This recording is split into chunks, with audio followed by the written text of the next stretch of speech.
What is going on, everybody? Happy Monday. Week's off to a real good start. A lot of interest in this space right now, and a lot of chatter on Twitter as we hopefully inch closer to hopefully get an announcement relatively soon. But welcome into the Traded Black podcast presented by Dutchie. I'm your host, Shad Dales. Michael Bronstein is going to come on in just a moment, talk about what he's seeing and hearing. We'll get his take on the news from last week. Governor Gavin Newsom, who rolled hemp into the same umbrella as cannabis. Why that was, we look at the timeline of 2028, why that decision was made, plus the news out of Michigan, and most importantly, everybody's favorite conversation, just the latest stuff we're hearing about rescheduling. And I know there's a few tweets out there that caught by storm, kind of went viral, and everybody's just looking at this and figuring out what's next. Is there an announcement soon? So I don't know, but it's a lot of interest. So with that, let's welcome in AV here on a Monday. Good to see you. Good. Scooby-Doo 420. Let's go, Shad. Got lots of energy. And how you doing today? Good little start to the week? No? Yeah, MSOS traded sideways and then decided to go up. Gretchen doesn't agree that it's soon. It could be tomorrow. Cannabis could get rescheduled tomorrow, and very well could happen. Probably won't, but it could. It could. I think it dovetails perfectly with DC being shut down to get it done. Yeah, you wonder if that's the case, and people reading between the lines right now. I don't know. There's a lot of people that come up with these, I don't want to say conspiracy theorists that think, yeah, it makes sense. Does it make sense? And if so, do you think this is what we've been talking about for quite some time, where government shut down and Trump puts his stamp of approval on rescheduling and shows exactly what he did that the Democrats did not, because we all know this has become, from what we've heard, political. And this would be obviously a perfect time for him to basically, like I said, solidify this issue and show that he did it and the Democrats did not. Don't you think? Yeah, it'd be great, because I'm sick of talking about it. I am sick and tired of talking about it, if I'm being completely honest. I will be so happy if and when this happens, or even if it doesn't happen, because then we just don't need to talk about it anymore. Yeah. We can all move forward, because it has been, it's 10-6 now. Donald Trump has almost been in office for 10 months. Yeah. I am absolutely tired of talking about it. Time for some action. Well, I know in the media space, everybody talks about the Yankees in New York on sports radio. When I used to be in Toronto, the Raptors would win the World Championship, and then 2 days later, we're talking about the Toronto Maple Leafs. It's an ongoing soap opera, and what people want right now is, I know it's very frustrating, can be draining, but this is the topic that people want to know right now, and that's just something that we have to accept, but at the same time, too, managing expectations. Not much has changed, but we get different perspectives from all of our guests that go on. So, that's just the reality of what it is. So in a moment, we're going to have Michael Bronstein on. We're going to get his take on everything that he's seeing and hearing, as well, the news from California last week. But before we get into that, a quick message from our friends over at Morgan & Morgan. Hey, everyone, there's a reason investors get excited when a stock splits and suddenly feels twice as valuable. Just like there's a reason Morgan & Morgan is America's largest injury law firm. Think about it. When you're investing, you want the right team in your corner. The same is true if you're injured and dealing with an insurance company. And that is where Morgan & Morgan comes into the equation. Why? Well, they got more than 1,000 attorneys and over 100 offices nationwide. They've been fighting for the people for over 35 years. And their track record, get this, it's hard to ignore. Here's what I mean by that. One example, in Florida, a client was offered just $350,000, but walked away with $12 million. That would help the portfolio. In Pennsylvania, another client turned $650,000 into a $26 million offer. That's a 40x return. One more Pennsylvania client got $29 million after the insurer offered only $500,000. And in Florida, get this, someone received $20 million when the last offer on the table was literally zero. Think about that. So in total, Morgan & Morgan has recovered more than $25 billion for over 500,000 clients. That's like compounding wins in your portfolio every single year. So when you hire them, it's like bringing in a legal army that has your back. Because if you're injured due to someone else's negligence, you deserve to be paid. And let's be honest, not all law firms are created equally. Choosing the wrong one can cost you just like choosing the wrong stock can. So with Morgan & Morgan, get this, their fee, it's free unless they win. You can start your claim right now by clicking the link in the description or by scanning this QR code on your screen with your phone. At the end of the day, if you want what you deserve, make sure you go in with the right team by contacting Morgan & Morgan today. All right, now let's get back to the rest of our live stream. All right, here we are back here on a Monday. I know you saw the smirk, but that's something we've got to insert. John Morgan is the man. So big thanks to getting more sponsors to promote this platform as we like to grow and become bigger and bigger. But listen, I saw a few comments that actually were coming in a little bit as well, which was, if I'm correct, where was it? I was just going to bring it up. Oh man! Oh, Jim McMahon. I saw him actually on Twitter this week. He was advocating for rescheduling cannabis. It was nice. It was his great. face. He had a giant segment on the Will Kane show. I think on Friday afternoon. It was awesome. Yeah. He was portraying the plan exactly how it should be. It's a medical herb. It's not a drug. It's a symbol of freedom. It needs to be changed. Needs to be legitimized by the federal government, and we need to move forward. Jim couldn't have been a better ambassador for the message that needed to be put in front of Fox News. So it was great. It was great to see. Also saw today that the co-founder and CEO of StockTwits, Howard Lindzen, he actually posted on his StockTwits profile the ticker symbol MSOS. So interesting. If you read between the lines, it seems like we're getting a new audience in here, and that's always encouraging to see the co-founder and CEO of StockTwits pushing out a ticker symbol from the cannabis industry. That ticker, Shad.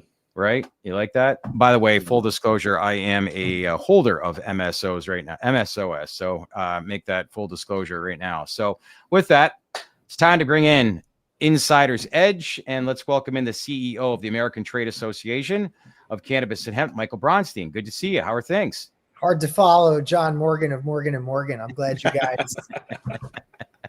guys got him. In Philadelphia, he's got the posters up where it says John Morgan. Yeah, it was kind of cool. I was driving to downtown Detroit this past weekend. Daughter had a hockey game over in the States. But anyway, saw all these billboards in downtown Detroit, and I was just like, that's kind of cool. They're the sponsor of our podcast now. So you're getting some places. He did so much for medical marijuana. Yeah.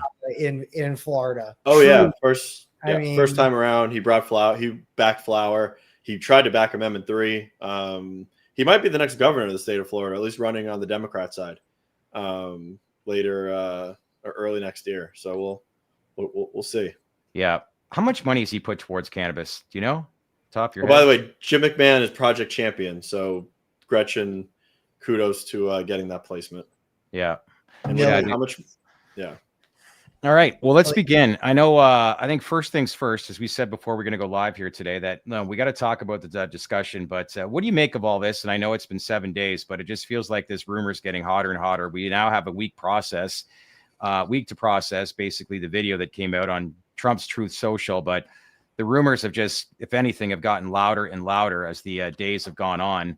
And here we are, a brand new week. And Anthony and I were saying off the top that now would be a time to announce it, especially if the government shutdown. Would that be an ideal time? I assume it would be. No, yeah. I mean, look, the video was like a Rorschach test. It was like, what is this saying? What is it doing? And then it led to a whole bunch of speculation. I think all of us would agree here.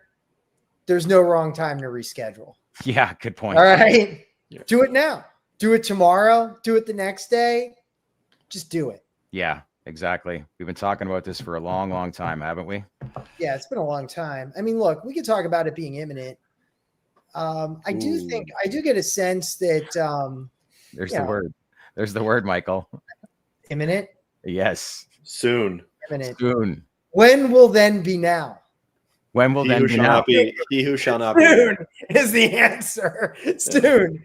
So I'm anticipating by Thursday of this week. No, I'm kidding. I am anticipating that the way that I'm thinking about it is we probably have, and I know that he said, all right, well, it's going to be a couple of weeks or whatever, right? I'm kind of looking at it over like what this could look like over the next couple of months or something like that, right? If there's a reading of what's politically advantageous too, when I think of what's politically advantageous, usually what I think about is more like what's coming up at electorally, what the midterms look like. And by the way, I think those elections have already basically started. Yeah, they have. So they're starting. So I don't want someone to think like, oh, okay, that's like, where it's going to be. But I do think that there is a sense. There's so much chatter around it, and it's not like the administration has done anything to tamper it down. In fact, they've they've done things that have provoked some of that chatter, and we've seen the president say something in public on it. We saw the retweet of whatever that video said, which it said something, which we dissected last week. But I think what all of us would agree with that video is that it was positive. In terms of the discussion around rescheduling, and that it's unlikely that you would retweet a video like that where a different type of conversation was going on around it. And I think that's why we're hearing what we're hearing, and why we're seeing the reaction the way that we're seeing it. But that's the way that I'm thinking about it now. I also know that. So another interesting cue, I think, is you're starting to see, and I said this last week, but I saw more of it over this week, is that you're starting to see sort of like rank and file Republicans ask about it and talk about it. Okay, so in some of these states that we discussed last week, in these kind of swingier states or states that are looking to do legalization, there's more of a conversation on the ground now that after kind of what's happened over the last couple of weeks, which we kind of assumed was going to happen. Right. You're hearing folks on the Virginia side talk privately. You're hearing folks in Pennsylvania, like Republicans, right, consider what a rescheduling would mean. And also what it would mean to have a Republican administration do it, because it provides a tremendous amount of cover to folks if they have to take what they see as a tough vote on legalization. So to me, I think that the public perception of the movement may actually be even more impactful than the policy itself, which is going to be incredibly impactful, all right, relative to public opinion and how we're going to see people think about it. I do think that it will be a before and after moment. Definitely going to be a before and after moment. I mean, it's going to be everything changes the day after, or at least 30 days after, when it gets implemented, from when it's signed. Yeah, and we've talked about this with a few other people, but you anticipate, how much, like, do you really understand? I don't think we truly understand until we're actually in it. We sort of create these hypotheticals as to what could happen. Big pharma, big tobacco, big alcohol will come and step in right away. But do you see some of these partnerships with big pharmas and cannabis companies that will start to take place and get announced, in the first 3 months of this being announced, Michael? I don't really see, when we talk about big pharma, one of the things that I think gets downplayed is that pharma has a pathway right now through FDA. And some have taken a route through FDA and have started it. If you're going to start a pharma process and you're going to start developing products and do that, that's years of pipeline work. And literally millions of dollars, sometimes more, to get a product on the market. I think that we would have seen, and some would have speculated that we would have seen more by now. For me, from being around Washington and having really spent time just talking to see where the pharma industry is on it, I think that they take a long view. Yeah, of course.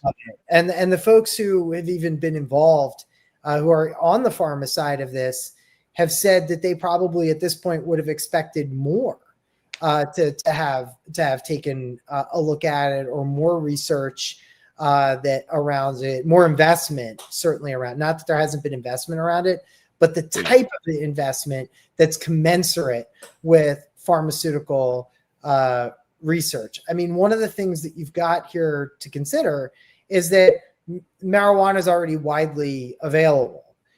So, what happens under that circumstance? And look, I think there's a lot of fear mongering too that's gone out in public, where you have folks that are running around and like, what does rescheduling mean?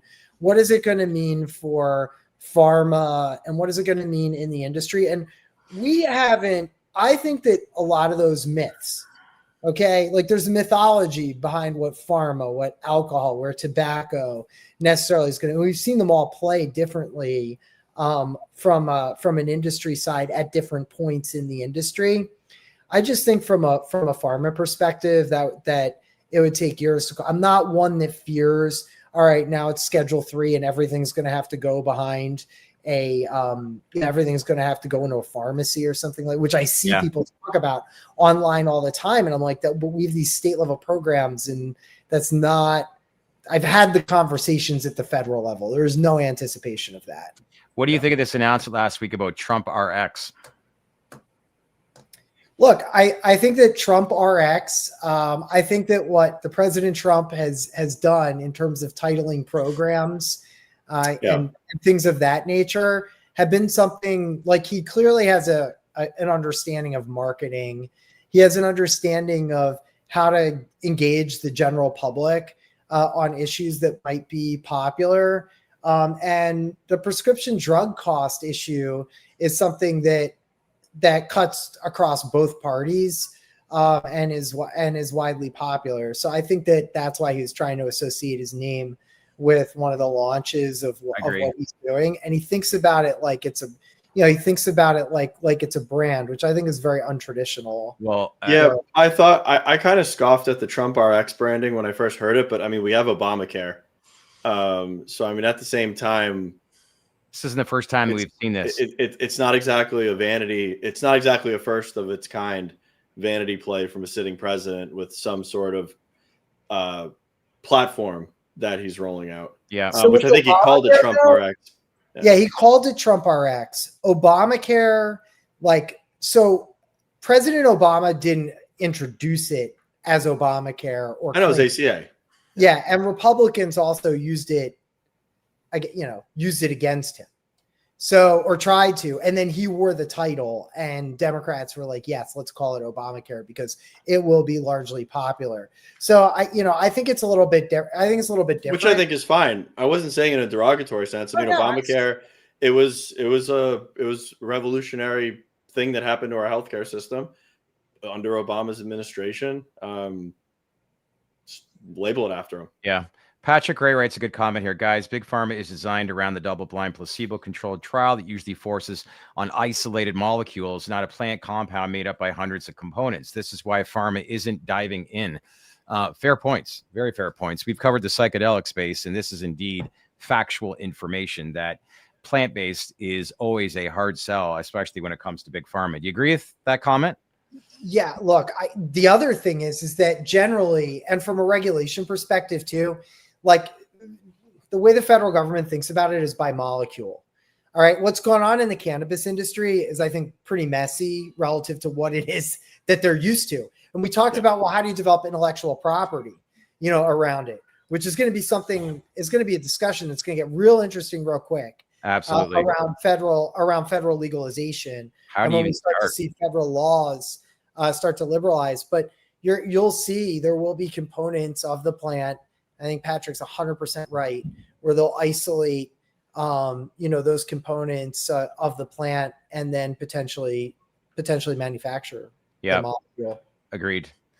All right, let's now move into some state level stuff. Last week, Governor Gavin Newsom out of California signed a legislation to fold hemp-derived intoxicants into California's regulated cannabis market, banning their sale outside licensed dispensaries.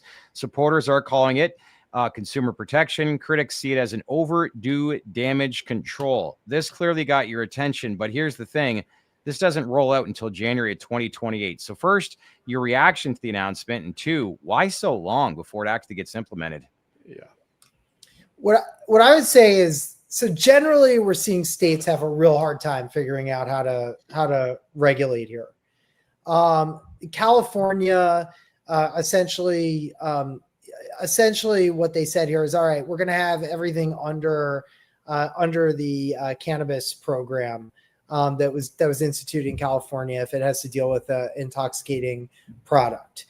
I think really what we need to be moving towards is one regulator, and we need to have parity between regulations that we see between some of these between these industries, because you can't really have a situation. I think California really felt this. You can't have a situation where you have basically an unregulated product and then a regulated product, and expect to have any type of regulatory certainty or clarity around those products. Correct. And so Newsom, Newsom moved in that direction. If you read the announcement, he talked about regulatory loopholes.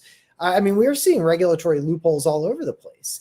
And I think people don't know the consequences of their actions necessarily when they're legislating some of these things. So it's like, okay, Texas, we have this talk about, total THC, right? Which we know, appeared in a USDA rule, but is not in the underlying farm bill, right? All right. And what does that target? Well, it targets the marketing of THCA flower and the measure of total THC. And like the thing is what we need is a clear set of regulations. We don't need people skirting the law. We don't need people like basically skirting the law for tax purposes, right? Selling a product on one side or this side, right? There needs to be a cannabis industry. And I think that, Newsom and what he's been looking at in California, the public health and safety argument, irrespective of what, anybody here believes on one side of the issue or not, the public health and safety argument is a thing that has catalyzed a lot of the discussion around these products.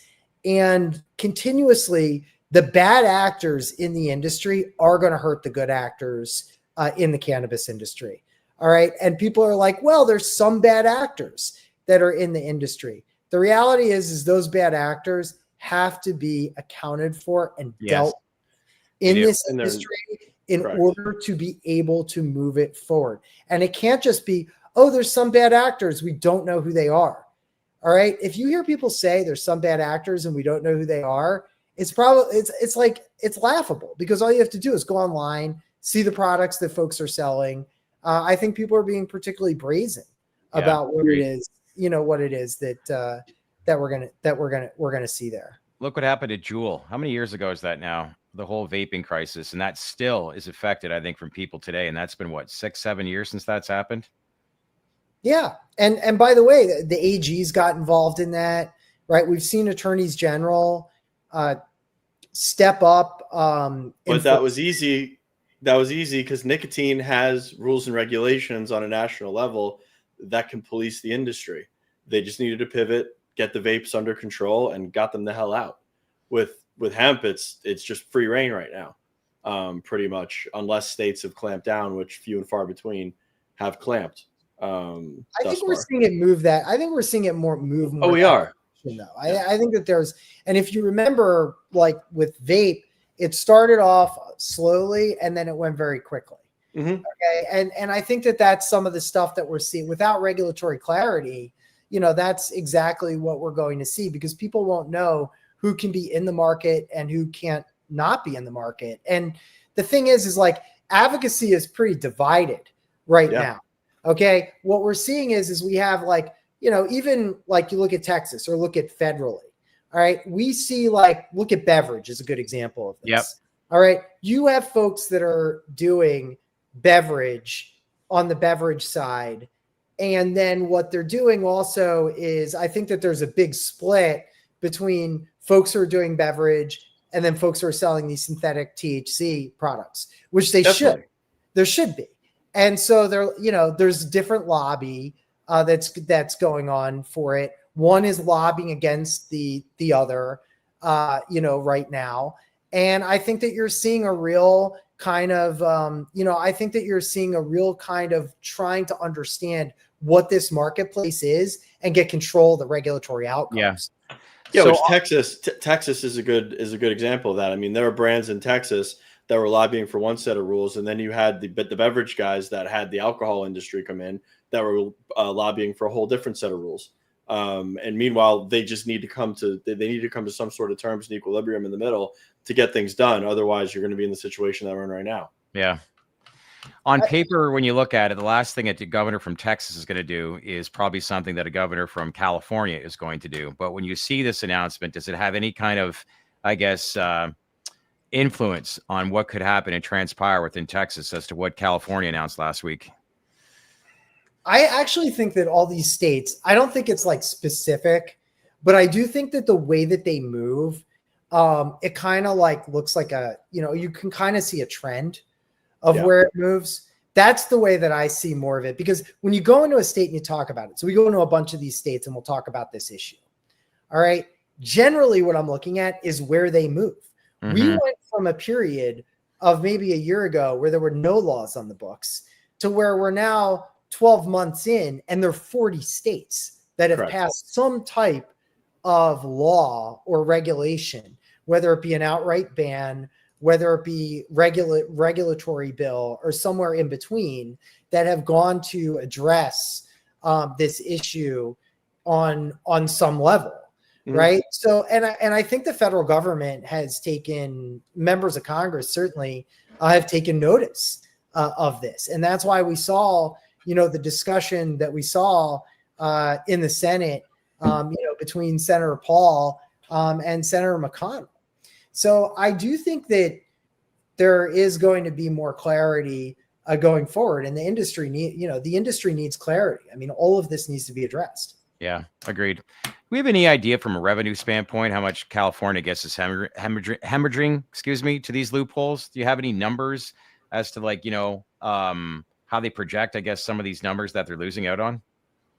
I don't have numbers off the top of my head on California, but the other numbers that I've seen have been pretty significant. And one of the things, though, that's tough to calculate is until all of this is under one regulatory system, it's going to be hard to figure out, all right, where is the sale, and where is that sale going, and why is it going where it's going? Yeah. Right? Because then you have the third category, which is the illicit market too, and say, all right, well, what is it? And look, Congress has looked at like what those loopholes are, but also like kind of the porousness of where the synthetic THC market is, because there's not just involvement of the people who are in there, right? Like you start talking about like, well, where's the product coming from, right? Is it coming from overseas? Is there more product coming in from China, right? Like we're starting to see all those conversations happen, and people really take a look at those issues, because like, China, for example, they passed laws basically to allow for the export of CBD and essentially in the States, it can be used for chemical conversion. And in China, they basically like outlawed that, right? And you look back and it's like, all right, well, 2021, that happens. Well, where's this stuff going? Yeah. Right. And you start looking at where some of these things are going, and you're like, okay, well, that's a problem. And I think that you've seen Congress to some degree understand the problem, and to another degree kind of confuse the problem, right? With what's going on too. So, but the reality is that people are starting to get their heads around it. So, we need to act like regulation is coming. Huh. Any of you guys study Russian or Ukrainian language? I'm seeing some comments here by midnight, and I'd love to read them, but I just don't know what they say. So if anyone understands that, feel free to chime in and let me know. There's not that. Sure. I'm sure ChatGPT could help you out. C translation. I also think there's probably some political showmanship that's going on here and timing wise for Mr. Newsom, because, he said, let's make, what was it? Make America high again, or I don't know if it was something. I'll get high on patriotism, he said in a tweet last week. No, he said legalize marijuana and get Americans high on patriotism. High on patriotism. So I think that timing wise, Governor Newsom is probably trying to use some sort of this profile in this news. But do you think in any way, but that tweet was one of his unhinged, just rambling tweets that's supposed to be a parody against Donald Trump. I get it with all the capital letters. Yeah, those aren't supposed to be taken seriously. I get it, but at the same time, too, do you think that there's any way the Dems have any kind of game plan towards this issue? Because So Troy Carter just signed on as a co-sponsor of the bill to reschedule cannabis, who he was the first Democrat to sign on to it. Curious to see where that goes. I mean, it's just another data point. But I think you're going to see, I think there's going to be a groundswell of support from the Democrats, more so than we think. I think they're going to be ones that are going to say, oh, they didn't take this far enough. They're going to be ones that say, oh, well, he's pandering. But I do think that there are going to be ones that are going to embrace it and that are going to help push us forward even more than we do just on the announcement of rescheduling. Yeah. It's going to be hard for Democrats just looking at the politics. Like Trump reschedules, okay, and Democrats are going to have to say what? He didn't go far, like he didn't go far enough. Like meanwhile, they're going to be all these celebratory headlines. Correct. All right, that happened. So how do you get in like to the noise of that when most of the people like Joe American is kind of like looking at this and being like, wow, that's pretty like big. That's pretty big news. I mean, I just, and the other thing is like, what are they going to say? Like Republicans are going to say Biden didn't finish the job. All right. That's just it. Like they're just going to be like, all right, he didn't finish the job. That's what Trump is going to say. Like he didn't finish the job. He wasn't able to finish the job. And you know what? He's going to be right when he says that. Yeah. I mean, I also think to a certain extent, and I could be completely wrong here, but rescheduling cannabis or loosening policy on cannabis is almost like the yin to his yang with what's going on with ICE. Because I mean, the news is completely plastered right now with ICE agents in like cities and just the extreme, well, some would say extreme law and order that's going on. And then he can point to this and be like, well, I did this for cannabis. I legitimized rescheduled cannabis, kind of softening the blow as to the real law and order stuff that he's policing right now, I guess, to put it as lightly. this was going on, I mean, my thought was that it could potentially entering into this process that could potentially interfere with the discussion, because the getting in the way, like that is the central message of the administration. So what are they going to have to do? They're going to have to move the cannabis discussion out of that discussion. And I think that they have someone, right? I mean, even though we saw the raids that were going on with, we saw raids going on with vape stores and things like that, right? They're calling it illicit THC. But I don't think like that those were unregulated illicit products. Like it wasn't something that was sort of like, okay, like it's totally outside the norm.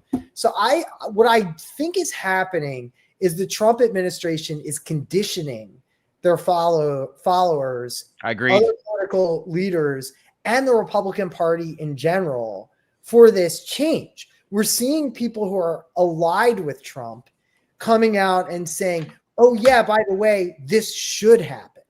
All right. And like we know from watching the Trump administration, that stuff's not by accident when it happens. I agree. Right? And they give cues. I think they give cues. Better or worse. It's like a boat being blown up every other day. Like that's a key, like right there, right? I think it's a cue, and they act quicker than some of these other things. Yeah. So in my view, that's the way that I look at it. Do I agree with the policies, right, of where it's going? Like that's a discussion for another day, right? But looking at the cannabis policy, and singularly just as the cannabis policy here, that's the way that this has been going. Yeah. Correct.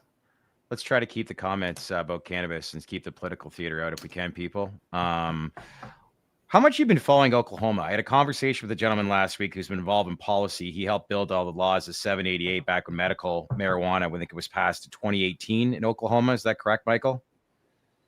Yeah, I've been following Oklahoma for a while. So some of the conversations I had is that a lot of the illicit market, according to this gentleman I was speaking to, are now gone out of the state. And that some of these numbers that have been like sort of filtered through to Congressman Troy Carter who talked about the amount of illicit grows that are in Oklahoma are very inflated, and that a lot of government officials within the state of Oklahoma, even though medical is passed, they've put a stranglehold on a lot of the regulated market because they don't really want a program to begin with. So one, is that true? And if so, is there a lot of misinformation that's being spread out about Oklahoma that we may not be aware of? Yeah, and Oklahoma started out as a very Wild West type of market. Yeah. And Yeah, very there have much been so. a lot of things that have been reined in since the start of it. The problem is that when you start reining everything in, you catch a lot of things in. You catch a lot of things in the net, and it changes over time. Oklahoma, one of the things that always got reported from Oklahoma were issues that they had regarding illicit activity, and those stories pervaded at the beginning of the program, and then there became a lot of talk around those grows.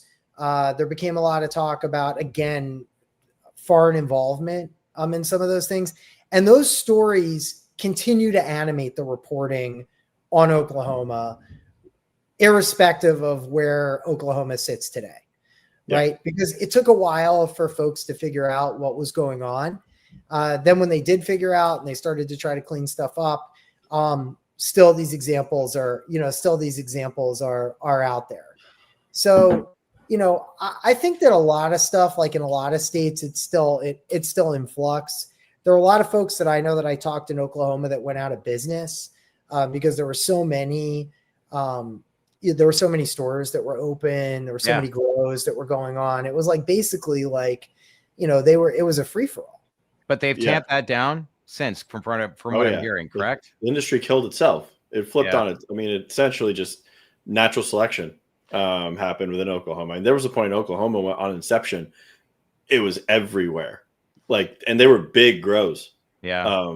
Big grows that were being built out in that state.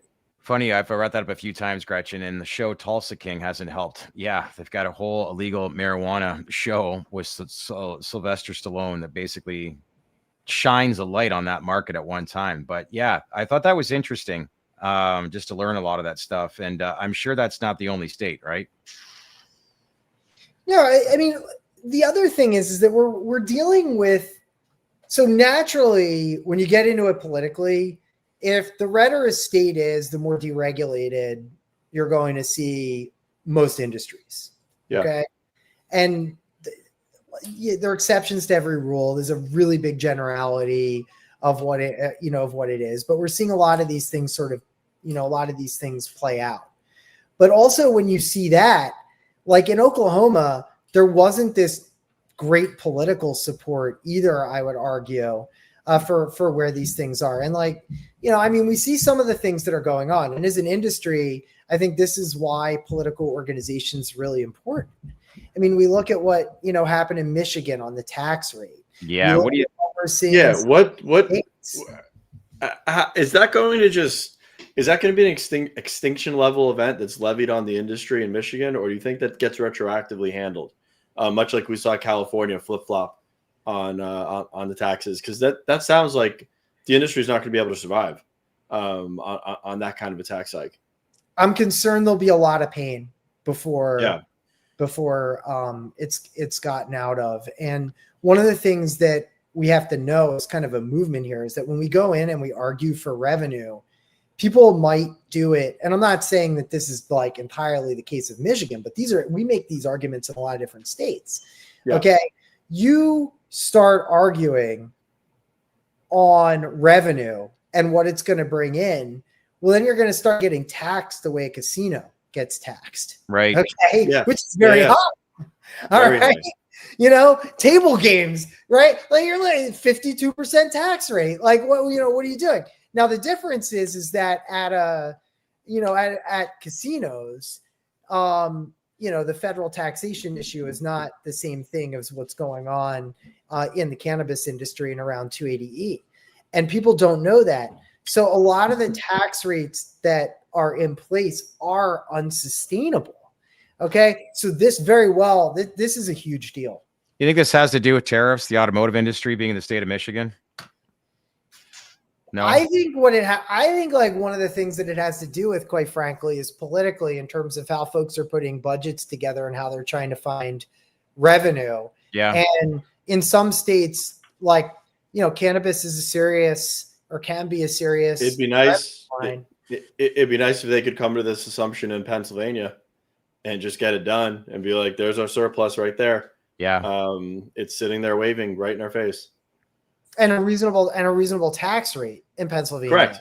The economics make sense. I mean, it would be nice. I mean, the economics make sense. You tie it in. These were arguments that went pretty far early on in Colorado when we were arguing for legalization there.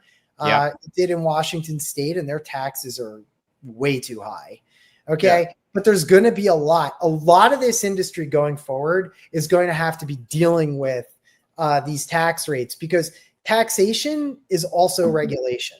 All right. Taxation is fundamental into how a market develops and how somebody can do business. And the thing is, you can't have such overburdensome tax rates that it kills the underlying business. You're not going to be able to collect tax off of it.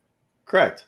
If there's no industry to collect tax off of, the tax rate is completely just irrelevant. Gretchen writes, she may have a point here. Cannabis is way too sinful for lawmakers in PA. Does she have a point? I think that for some lawmakers, cannabis is too sinful. But then you look at like some Republican lawmakers in general, and I only point out Republican lawmakers because they are going to control a lot on the Senate side. Yeah. And the discussion around sin usually is in that part of the caucus. Look, there are some Democrats that think that marijuana, they're uncomfortable with it. And it's interesting because, like that's happening, and it does happen across party lines. But when it comes to regulation of sin or doing sin, like Republicans at the federal level have done like a pretty good job with other like industries and sort of like, quote unquote, the sin industries, right? It's about the money and bringing it in. So I don't think I don't think that cannabis is too sinful in Pennsylvania. I think it's too sinful for some. Okay? For some, but not enough. Don't pay anything. I mean, you want to talk about you want to talk about what's more corrosive on society? Why don't you do a longitudinal study on gambling versus cannabis, and look at the economic and social impact of gambling. And sports gambling is completely unleashed. I mean, granted, obviously, still states can ban it, but I mean, it's thriving. Do people in Pennsylvania like to gamble? There. Are they allowed to gamble? Do they like it? Well, look, you have this. You also have these gray skill games that are going on in Pennsylvania too. Yes. I mean, yeah, people like it. I mean, and people like cannabis, even in red states. Like that's where that's what you're seeing. I mean, people are people. Yeah. Okay. The same amount of people are drinking alcohol. They're not like filling out their party registration and going to a bar. It's okay. Like correct. When you watch a football game yesterday, like how many ads do you see with Jamie Foxx on with sports betting? Like it's everything. Every third advertisement is Hard Rock Bet on every football game. And then if a game just doesn't pan out the way they want it to, then it's rigged, and it's just that they love the conversation. Just keeps on going. If they've got parlays, alive, he could be doing ads. Yeah, like, they've got recommended parlays, betting lines on SportsCenter on Sunday morning now. Saw that. It's ridiculous. You can QR code, zap in some crazy parlay. They'll give you bonus odds. You put $5 and they give you $250 in free picks. You think that they're just giving away free money to people because it doesn't always come back to them at the end of the day? Like those casinos in Vegas are the size and scale that they are for a reason. The house always wins in gambling. I hate gambling, but it is what it is. Who's the guy on ESPN? Scott Van Pelt. Is it Van Pelt? Yeah, SVP. He had Jared. Not insignificant budget money coming from from legal gambling. Yeah, and that's the thing. I mean, you look at it. I mean, the government, like, there is so much money coming from it. Billions of dollars in Pennsylvania certainly comes from it. In the province I live in, Ontario, it's like one of the biggest regions in all of North America. Like the betting numbers coming out of there is crazy. Crazy. Well, Tiger actually made a comment earlier. We talk about all this stuff that goes on, but at the end, who ultimately wins is the IRS. And he's right when it comes to that, because there's 3 guarantees in life: death, taxes, and the Denver Broncos beating the Philadelphia Eagles. And the funny thing, the funny thing with the IRS is, with these gambling sites like FanDuel, whatever the rest of them are, they withhold your money. They don't, it's not like a 1099 where they just pay you out and say, okay, well, you're going to be responsible to pay the taxes. They hold the money and send it to the IRS. And then you fill out some supplemental W-2 form that basically just puts it on your taxes at the end of the year. Yeah. So, I mean, they're in cahoots with the government. The government's getting all of their money in real time. If you look at prohibition and you look at alcohol and what was brought, like the money that actually was being brought into the government around that time, firstly, it was significant relative to the US budget, like extremely, not in the way that like now, right? But back then it was huge. Some of those numbers. And it does change. Like it does change the way that that government acts and the way that people think about regulation. Is it more costly to keep things illegal that people are going to do anyway? Or is it easier to regulate and just tax? That's why we have cannabis legal in so many different, so many jurisdictions. And that's why they still let the illicit market flourish. I mean, it's a catch-22. I mean, I want to believe that, but at the same time, like, they could stamp out the illicit market if they wanted to by regulating as well as law enforcement. I like the descheduling option that Mark Cahotis came on and said, and just put it like, it's the best scenario. Best Deschedule, scenario. Excise tax, allow exports, allow interstate commerce, just regulate THC and let the damn thing do what it's going to do. I love it's the only thing that makes common sense. Similar to sports betting, that's for sure. All right, my friend. Always good catching up with you every single week. Anybody wants to get a hold of you on the state level, any operations, they want to learn more, maybe quickly outline how you can help and how they get a hold of you. Hit the info@atach.org address, go to the website, and you can hit me up on socials as well. And I'm more than happy to respond. Excellent. Good stuff. Insider's Edge, presented by the American Trade Association for Cannabis and Hemp, with President Michael Bronstein. Always good to see you. Hopefully we can have you on.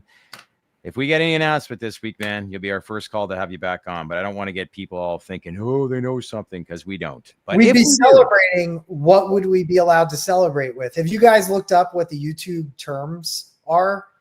Like what? No? Yeah. Well, I have. When rescheduling happens, it's just the doors open up for cannabis content. We've been growing at a great pace, but it'll really go once we get rescheduling. So I'm hopeful. So lots more Morgan and Morgan heads here on a Monday. Anyways, Michael, always good seeing you. Good to see you. All right. And good luck. Mike. All right. Thank you, sir. Good job, Shad. You literally said that it's going to happen this week. No, I didn't. I take that back. Yes, you did. I did not. I said if you did a real good job of making people think that it was going to happen this week. I wonder how many blazing hoodie outfits Shad has. By the way, everybody, this is not a hoodie. This is cool. It's actually a zip up. So it's actually stitched into the blazer. So I just got a t-shirt under this, not a full-on hoodie. It's perfect. And this is the way they all are. It's a very sophisticated tuxedo t-shirt. You like that? I think everybody likes. You're hey, nice and cool under there. I'm trying to get this clothing company to be our official wardrobe for a TDR. Do you think you could sport the blazer with a hoodie, or that's not you? No. All right. No, Thought I'd ask. All right, my friend. That's it for now. You got a good one coming up tomorrow with Seth Yakutin on TDR Plus for members only, and it's titled Cannabis State Power Rankings. We're going to look at the states, the top 5 that are winning and the top 5 that are losing, which I think would be very interesting with Seth himself. Anything else you want to touch on that gears up tomorrow at 4:00 on our members community page? I have not read over the outline yet. I know it's exactly what you said with the top 5 winners and losers, a lot of market data. It'll be informative. So, I mean, everybody, I would have to say definitely tune in. I hope everybody enjoyed last week with Matt Carnes going over 280E. This is for the smart people section. But anyway, And I say it sarcastically about myself, but listen, that's tomorrow at 4:00. So if you want to get a chance, just make sure to click on the join button at the top of the YouTube channel and become a member of TDR Plus, $7 a month, 25 cents a day. So appreciate it if you could become a member. And like I said, get some real in-depth knowledge from Anthony and Seth tomorrow, plus a lot more stuff coming on. Mohammed, do not expect Tilray to pop on earnings. I think Tilray has historically gone the other way on earnings. Might create a pretty good buying opportunity. Chad just thanks writes, dude, I'll buy that shit so fast, Shad. Add me on a stitched pocket square. You're right. I do need the pocket square.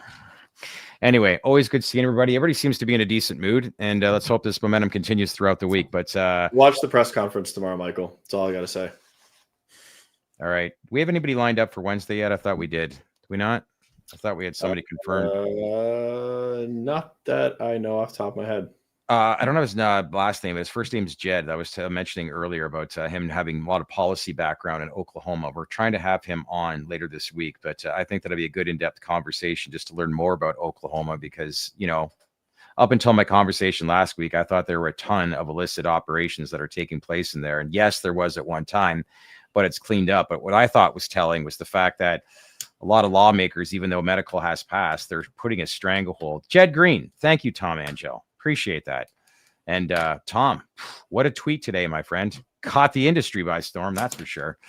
But all in all, good to hear from everybody. And we'll see you guys all back here on Ladies and Gents on Wednesday at 4:00. In the meantime, enjoy the rest of your day. And on behalf of AV and I, thanks again for watching the TDR Trade to Black podcast presented by Dutchie. Take care.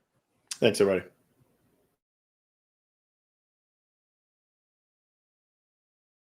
Hey everyone, thanks again for watching here today. Listen, if you're getting value from us here at TDR, make sure to check us out at TDR Plus. It's our exclusive membership community. Why? Well, you'll see CEO interviews that go beyond business, showing a personal side that you won't find anywhere else, including the biggest names in the industry. Plus, you'll get insights from analysts and day traders on where the industry's headed, both short-term and long-term, and a direct chat group with our team. It's only $7 a month, just 25 cents a day, and it helps support everything we do here at TDR. If you want to join, just click the join button below and become a TDR Plus member today. And once again, a big thank you for being part of our community. So that's it for today. And again, thanks for watching, and I'll see you next time.